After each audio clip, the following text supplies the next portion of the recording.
नमस्कार मित्रांनो. भाग 1 मध्ये आपण पाहिलं की सखूबाईंच्या मनात पंढरपूरला जाऊन आपल्या विठ्ठलाचं दर्शन घेण्याची तीव्र इच्छा होती. पण घरच्यांना तिची भक्ती आवडत नव्हती. सासू सासरे तिच्यावर सतत कामाचा भार टाकत होते. तरीही सखूबाई कोणतीही तक्रार करत नव्हत्या. त्यांच्या मनात फक्त एकच नाव होतं, विठ्ठला विठ्ठला पांडुरंगा. शेवटी सखूबाईंची पंढरीला जाण्याची इच्छा असह्य झाली. त्या घरातून निघण्याचा प्रयत्न करू लागल्या. पण सासूला हे कळताच ती प्रचंड संतापली. तुला पंढरपूरला जायचं आहे ना, जा आता, पण घर सोडून कुठेही जाता कामा नये. असं म्हणत सासूने सखूबाईंना एका खांबाला दोरीने बांधून ठेवलं. सखूबाईंच्या डोळ्यात अश्रू आले. त्या हात जोडून म्हणाल्या, देवा, मी तुझ्याकडे येऊ शकत नाही, पण तू माझ्या मनात आहेस. माझी पावलं पंढरीपर्यंत पोहोचू शकत नसतील, तरी माझं मन तुझ्या चरणी पोहोचलं आहे. त्या डोळे मिटून विठ्ठलाचं स्मरण करू लागल्या. विठ्ठला विठ्ठला विठ्ठला. त्यांच्या डोळ्यातून अश्रू वाहत होते, पण त्या अश्रूमध्ये दुःखापेक्षा भक्ती जास्त होती.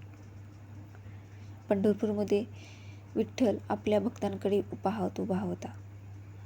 असं मानलं जातं की भक्त कितीही दूर असला तरी त्याच्या मनातील खरी हाक देवापर्यंत पोहोचते. सखूबाईंची आर्त हाक ही विठ्ठलापर्यंत पोहोचली. विठ्ठलाला आपल्या भक्तेची अवस्था पाहावेना.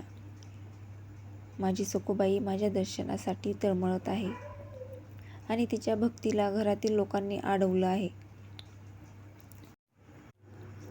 विठ्ठलाने आपल्या भक्तेची परीक्षा संपवण्याचा निर्णय घेतला. काही वेळाने सखूबाईच्या घराच्या दारात एक अनोळखी व्यक्ती आली. तो साधा दिसत होता, पण त्याच्या चेहऱ्यावर एक वेगळंच तेज होतं. त्याने घरातील लोकांना विचारलं, सखूबाई कुठे आहेत? घरच्यांनी उत्तर दिलं, ती आत आहे. तो आत गेला. सखूबाई अजूनही खांबाला बांधलेल्या होत्या. त्या डोळे मिटून विठ्ठलाचं नाव घेत होत्या. अचानक त्यांना कोणीतरी जवळ आल्याची चाहूल लागली. त्यांनी डोळे उघडले आणि त्या व्यक्तीकडे पाहताच त्यांच्या मनात एक वेगळाच आनंद झाला. त्यांना कळत नव्हतं की हा कोण आहे, पण त्यांच्या मनात एकच भावना आली, हा माझा विठ्ठलच आहे. कथेच्या लोकप्रिय लोकपरंपरेनुसार विठ्ठलाने सखूबाईंच्या रूपातच घरात राहण्याचा निर्णय घेतला. त्याने सखूबाईंना मुक्त केले आणि सखूबाईंच्या रूपात घरातील काम करण्याची जबाबदारी स्वतः घेतली. सखूबाई मात्र पंढरपूरच्या दिशेने निघाल्या. त्यांच्या मनात एकच विचार होता, आज माझा विठ्ठल मला दर्शन देणार. त्या पंढरीच्या वाटेवर चालत होत्या. रस्त्यात त्यांना अनेक वारकरी भेटले. सगळ्यांच्या ओठावर एकच नाव होते, ज्ञानोबा तुकाराम पांडुरंग हरी विठ्ठल विठ्ठल. ते नाम ऐकून सखूबाईंच्या डोळ्यात आनंदाश्रू आले. त्या मनात म्हणाल्या, देवा, आज माझं आयुष्य धन्य झालं. सखूबाई चालत चालत पंढरपूरच्या जवळ पोहोचल्या. दूरवर मंदिराचे कळस दिसू लागले. चंद्रभागेचा परिसर दिसताच त्यांचं हृदय आनंदाने भरून आलं. त्यांनी हात जोडले, विठ्ठला, मी आले रे. त्या चंद्रभागेच्या तीरावर गेल्या. पवित्र स्नान केलं आणि डोळे मिटून देवाला प्रार्थना केली.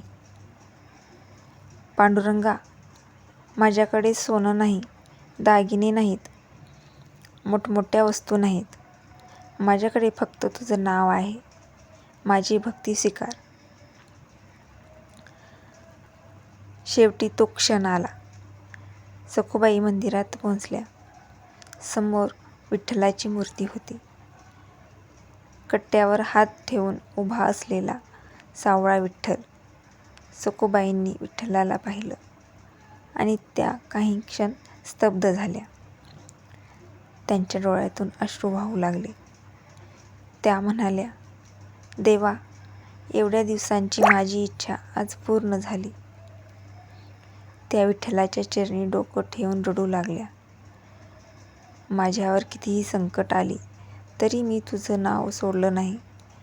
मला मारलं, रागावलं, बांधून ठेवलं, पण माझ्या मनातून तुझं नाव कोणीही काढू शकलं नाही. असं म्हणत त्या विठ्ठलाच्या चरणी लीन झाल्या.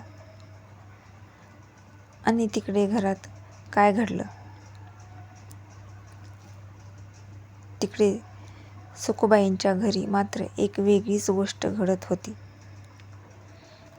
ज्यांना वाटत होतं की सखूबाई घर सोडून गेल्या आहेत, त्यांना काहीच संशय आला नाही. कारण सखूबाईंच्या रूपात स्वतः विठ्ठल घरातील सर्व काम करत होता. घरातील काम वेळेवर होत होतं, पाणी भरलं जात होतं, स्वयंपाक होत होता, घर स्वच्छ केलं जात होतं. सासूला वाटत होतं, आज सखूबाई काही न बोलता एवढं काम कसं करत आहे. पण तिला काय माहीत, जिला ती सतत त्रास देत होती तिच्या रूपात आज स्वतः पांडुरंग सेवा करत आहे. हीच तर भक्तीची ताकद आहे. ज्याच्या भक्तीमध्ये स्वार्थ नसतो, ज्याच्या मनात कोणासाठी वाईट नसतं, ज्याच्या ओठावर सतत देवाचं नाम असतं, अशा भक्तासाठी देव स्वतः धावून येतो. सखूबाई देवाकडे काही मागत नव्हत्या. त्यांना फक्त विठ्ठलाचं दर्शन हवं होतं. आणि म्हणूनच त्यांच्या भक्तीने विठ्ठलालाही भक्तेच्या सेवेसाठी घरात यावं लागलं. काही वेळाने घरातील लोकांना सखूबाईंच्या वागण्यात काहीतरी वेगळं जाणवू लागलं. ज्या सखूबाई नेहमी शांतपणे काम करत होत्या, त्या आज खूप प्रसन्न दिसत होत्या. त्यांच्या चेहऱ्यावर एक वेगळंच तेज होतं. सासूने विचारलं, आज तुला एवढा आनंद कशाचा? सखूबाईंच्या रूपात असलेल्या विठ्ठलाने काही उत्तर दिलं नाही, फक्त मंद स्मित केलं. ते स्मित पाहूनही सासूला काही समजलं नाही. तिकडे सखूबाई विठ्ठलाच्या चरणी बसल्या होत्या. त्यांना जगातील दुःख विसरून गेल्यासारखं झालं होतं.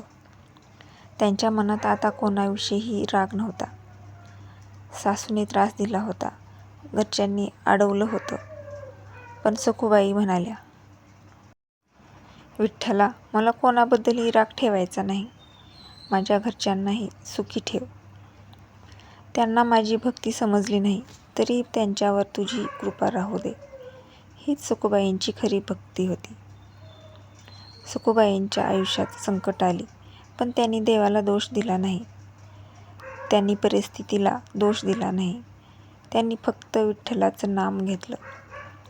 आणि शेवटी त्यांच्या भक्तीसमोर स्वतः विठ्ठलाला यावं लागलं. ही कथा आपल्याला एक मोठा संदेश देते.